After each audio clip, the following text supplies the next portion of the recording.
What's good everyone, Shuret here, bringing you guys a top 10 today, and I don't really do top 10s that much. I've done a few on the channel before, and I don't really find time to do these, and I don't really enjoy doing these as much, but considering top 10s are one of the more popular things on YouTube, I thought I might as well put one up. And the top 10 we're going to do today is my top 10 favourite cards to top deck, because top decking is really what makes Yu-Gi-Oh fun.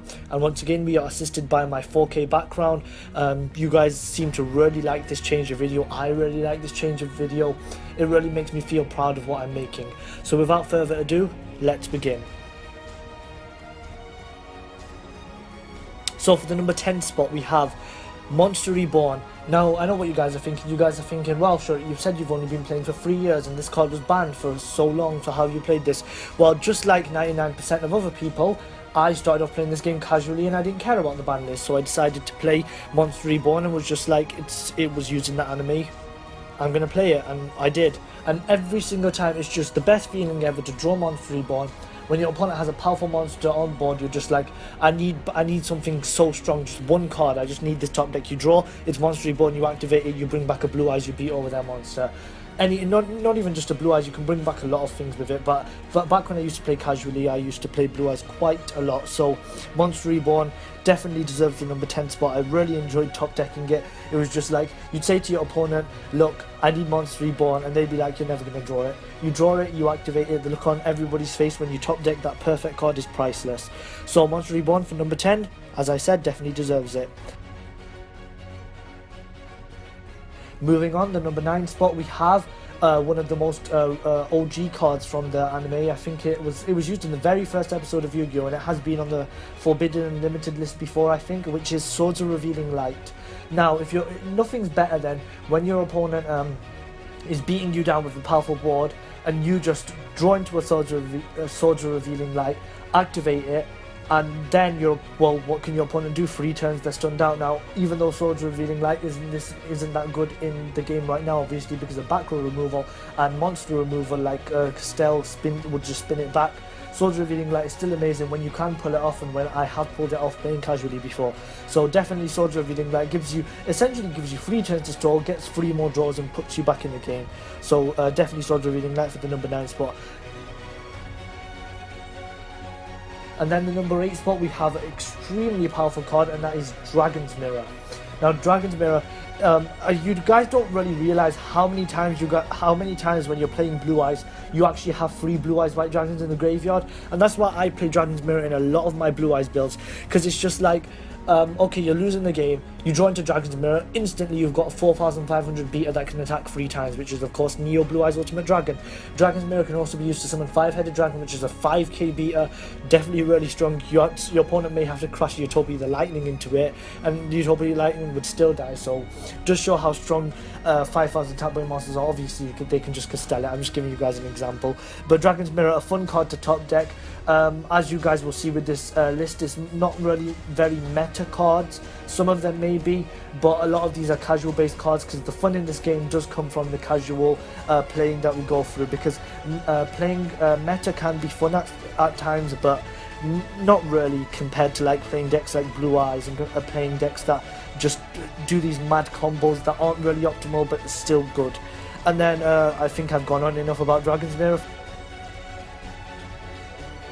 So for the number 7 spot, we have Double D Savant Kepler, and you guys are probably thinking, what's so good about Double D Savant Kepler? Well, I've mentioned this in a video before, but this was a long time ago on one of my most original videos, so I'm just gonna give you guys this story again. And the story behind it is, I was playing against a Pendulum Magician player. He had spammed 5 monsters out, made like an Ignista, had like a couple of Odd Eyes Pendulum Dragons on board. I think he had like he had another Synchro Monster on board. It didn't have any negation or anything, it was just a strong Synchro Monster. I can't remember what it was, sorry about that. But anyways, I was playing DDD myself. I had no cards in hand, no cards in field, because he's just completely blown me out of the game. And I was winning at the beginning, so he had about 2,000, 3,000 life points left. And I was on like really low, I was like under 1,000. So I'm just like to him, look, there's 2 cards I can draw, and right now I have about 30 cards left in my deck. And the 30 cards, and the 2 cards I could draw are either Double D Savant Kepler or Dark Contract with the Swamp King, and I had two Keplers, two Keplers, and two Swamp Kings left. So I had a 4 in 30 chance of getting this card. So he's like, you're not going to draw it, you're not going to draw it, just give up. So I, obviously, because I'm a fun player, I go into super anime mode, and I'm just like, right, heart of the cards, guide me. And I just pick up the card, and I send myself flying back and drawing dramatically and everything. Seriously, it was a sight to see, really. Making a big dramatic moment of it, even though deep down I thought I'd never draw this card. And then I looked at it, and I just screamed because it was actually Kepler, and I just normal summon Kepler, got a Swamp King, activated Swamp King, banished 2 DDD fusions from the graveyard, and summon Wave Oblivion. If you don't know what Wave Oblivion does, he equips your opponent's monsters. So I managed to equip one of his monsters, beat over him, and win the duel, even though the top deck, I didn't really deserve it because I top deck the perfect card in the situation. So yeah, that's my story behind Double D Saman Kepler. It's still a nice card to top deck normally, but the reason why it's on this list is because of that story. So enough about Kepler. Moving on to the number 6 spot, we have Gospel of Revival. The TCG name is blasphemy, seriously. Anybody who calls it by the TCG name, you deserve to be well, I can't really say that in a video, but I think you guys know what I'm implying. So Gospel of Revival, you guys, or it will be on screen so you guys can read what it does. But bringing back a level 8 or level 7 or 8 dragon type monster is really strong. But Return of the Dragon Lords comes in my same concept of Monster Reborn, where you're just going to try and get a powerful monster off straight away.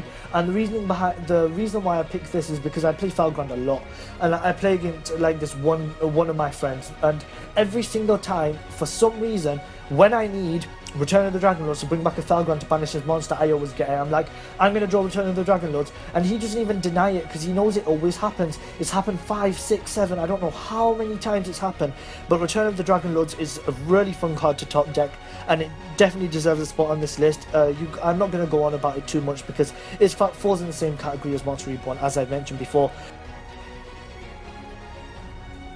Next up for the number 5 spot, I'm a huge fan of Raid Raptors, so we have Runkle Magic Soulshade Force. It's just so amazing that if your opponent destroys your Xyz monster, like this, Raid Raptor Xyz monsters are really powerful, like they have really good effects. But if your opponent somehow does beat them over or gets them in the graveyard with a board wipe or just a more powerful monster, you guys know the drill. Utopia the Lightning on Ultimate Falcon or Utopia the Lightning on Satellite Cannon Falcon. It happens all the time. But Soulshade Force is just one of them cards where you can always activate it when you draw it, because it says pay half your life points, and you're always able to pay half your life points as long as you have 1 life point left. If you have 1 life point left, you can still activate Runkle Magic Soulshade Force, and that's what I mean. It's just whenever you draw it, as long as you got that Raid Raptor in the graveyard, you've got a big beefy Xyz monster. It's like one of the biggest comeback cards ever. It's so many times I've been playing Raid Raptors, just wanted this card, drawn it and activated it, and the look on your opponent's face is just priceless when they're just like, bloody hell, that card is powerful. And yes, it is a powerful card, and that's why it deserves a spot on my top 10 favourite cards to top deck. Next up, for the number 4 spot, we have possibly one of the sackiest cards ever to top deck. It would probably be on all of your lists, in my opinion, which is Blackluster Soldier, Envoy of the Beginning. This card is amazing. Its summoning condition is so easy. The minute you drop it, it's just like, the momentum swings so hard because of how powerful it is. The double attack is amazing. Being able to banish a monster just adds more power to the card itself. It's just, and I don't even top deck it that much. One of my friends does it all the time, where he'll top deck Blackluster Soldier, Envoy of the Beginning. So even though it's kind of like a love-hate relationship, where as much as I hate it when he top decks it, it's just so cool when he just swings the momentum his way. And that's why I love this game so much, because of how much momentum swings in this game. And if you guys have seen the Duelist Alliance card, you know, with the swinging pendulum thing, that card really represents what I love about this game. It's just like one time the pendulum swings your way, the other time it swings another way. Bloody hell, I sound like Yuya now. Yuya, he says that all the time. I didn't even realize I was copying him. But yeah, momentum swinging in this game is definitely what keeps this game interesting. And it's just like in the European national finals, or whatever it was, nationals, Euros, they call it Euros I think, where the guy top decked Regeki and it was just like, boom, you're dead, I win, GG, no re. So momentum swinging is the best. Envoy swings the momentum your way, so that's why I love top decking this card. And even when other people top deck it, you can't be salty because it's just such an amazing moment. So enough about Blackluster Soldier, Envoy at the beginning. Number 3 spot is Runkle Magic, the 7th one. This card is the card that is made to be top decked. Considering you could only activate it if you top deck it in your draw phase, so if it's in your opening hand, it's completely dead. Just Runkle Magic, the 7th one, is just like, because you're only supposed to play one in your deck, because if you play more than one copy, you're probably going to draw in your opening hand, which is really bad because it's just a dead card, but you're only supposed to play one. So if like you manage to resolve it, it's really hard to resolve it. It's really situational because it barely ever happens, but when it does happen, it's amazing. There's been so many times before, even though it's hard, I've just been like in the chat on Why Problems, because I don't really play decks like this in real life, because I'm not buying a deck that's not the best in the world. It's more for fun purposes. So I'm just like, Runkle Magic the 7th one top deck, and they think I'm joking. I draw into Runkle Magic the 7th one and activate it, and seriously, I wish I could see the look on their faces, because it's just too good. The fact that it can just get you out a 4,500 attack point monster that has a cold wave effect, which is, if you guys don't know who I'm on about, it's number C107, Neo Galaxy Ice Tachyon Dragon. So Runkle Magic the 7th one definitely deserves the 3rd spot on this list. Next up, we have the monster that has so many names, Denko Seka, or Danko Swagger as I like to call her. Seriously, Denko is actually the card that made Klee players, Burning Abyss players, and Tellarknight players take counseling. Seriously, they have like 4 back row face down. You're playing a deck that doesn't rely on back row, such as Necros, which, as you guys know, is definitely my favorite deck. You just draw into Denko Seka, you'll summon Denko, and they're just like, have you got Solemn? You're just like smugly, have you got Solemn? Have you got Solemn? Oh, you're like, are you sure you haven't got Solemn? You want to show me that you don't have Solemn? And it's just you can be such a prick when you normal summon this card. It's just really funny. And I have a story behind this. Basically, this is when I've been playing Necros, but this is like really recent Necros, like not the old versions where we had like all the cards off the list. This is the new version with the cards banned. Some of the cards banned, like myself and Brio's Limited, which is also myself because that's just me and Brionic, and then Unicorns Limited and all that. So I play Necros quite a bit, and I always played against Paleo. This is back when Paleo was the best deck, because it kept on topping YCSs, and I'm just like, Necros really hate back row. So what I decided to do is adapt my Necros build and main deck free Denko Seka. So this is on Dueling Book.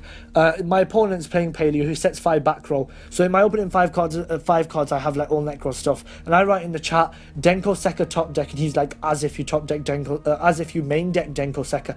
I draw it, I normal summon it, and then in the chat I just spam, have you got Solemn? Have you got Solemn? Have you got Solemn? Have you got Solemn? Have you got Solemn?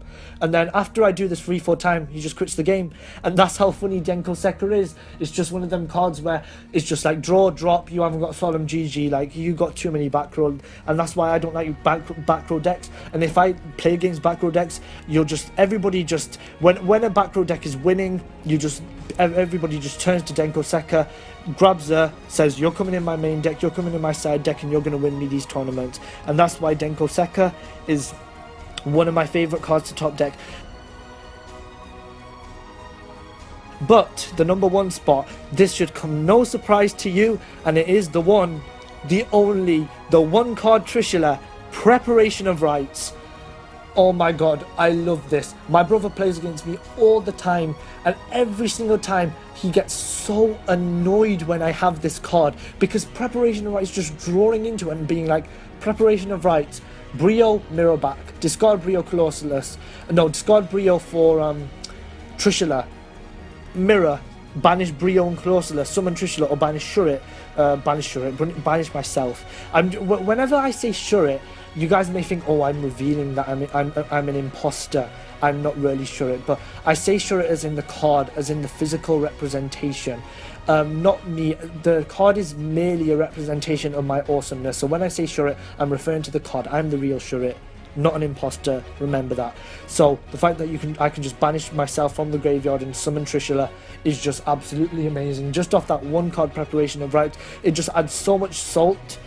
It's just like when everybody knows that Necros have so much recovery, but the fact that Preparation of Rites is an instant +1 and gives you Trishla, which is in a way a -3 for your opponent, because 1 card off the field, 1 card in their graveyard, which is obviously a good resource for them, and then 1 card out their hand, from the Trishla is just absolutely amazing, and that's why I love Preparation of Rites so much. I'm sure everybody has that spot in their heart for Preparation of Rites. No matter how much you may hate Necros, no matter how much you may hate ritual decks, I'm sure if you were ever to play a ritual deck, and if you were ever to top deck this card, you'd realize what I'm talking about. So for all of you lucky people who played in full power Necros format, and for all of you dedicated players who still play Necros, every time you top deck Preparation of Rites, remember this video, because Prep is at the top of this list, because it is one of the best cards of all time, one of the best recovery cards of all time, and one of my favorite cards of all time. So this has been my top 10 favorite cards to top deck. I just realized top comes in there twice, but yeah, top 10 favorite cards to top deck. If you guys like the video, smash the thumbs up button. Please give me your comments down below, because this is what I love about YouTube, just all of you guys commenting on my videos. It's amazing. So this has been Shurit. Peace.